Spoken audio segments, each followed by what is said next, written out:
$11 billion বিনিয়োগে যুক্তরাজ্য থেকে 20টি ইউরোফাইটার টাইফুন যুদ্ধবিমান কিনছে তুরস্ক। নিজস্ব প্রযুক্তিতে তৈরি পঞ্চম প্রজন্মের যুদ্ধবিমান কান পুরোপুরি কার্যকর হওয়ার আগেই আকাশ প্রতিরক্ষা জোরদারে এই উদ্যোগ নিয়েছে আঙ্কারা।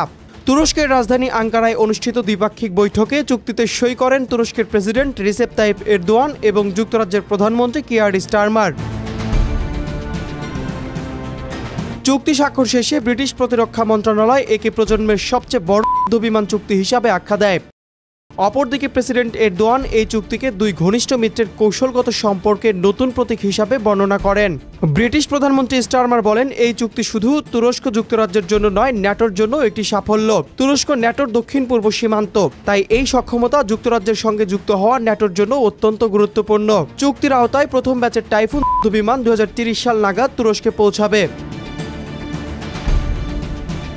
এর আগে গত জুলাইয়ে তুরস্ক ও যুক্তরাজ্য 40টি টাইফুন সরবরাহের বিষয়ে একটি প্রাথমিক চুক্তি করে, যা পরে ইউরোপ কনসোর্টিয়ামের অন্য 3 সদস্য দেশ জার্মানি, ইতালি ও স্পেন অনুমোদন দেয়। তুর্কি কর্মকর্তাদের মতে আকাশ প্রতিরক্ষার সক্ষমতা বাড়াতে আঙ্কারা মোট 120টি বিমান কেনার পরিকল্পনা করছে। ইসরায়েল সহ আঞ্চলিক প্রতিদ্বন্দ্বীদের সঙ্গে সামরিক ভারসাম্য বজায় রাখতে তারা কাতার ও ওমানের কাছ থেকেও আরও 12টি করে টাইফুন যুদ্ধবিমান কিনবে। তার আগে 2024 সালে তুরস্ক যুক্তরাষ্ট্রের সঙ্গে 40টি F-16 বিমান কেনার জন্য $7 বিলিয়ন একটি চুক্তি করেছিল, তবে সেই সরবরাহ এখন বিলম্বিত রয়েছে।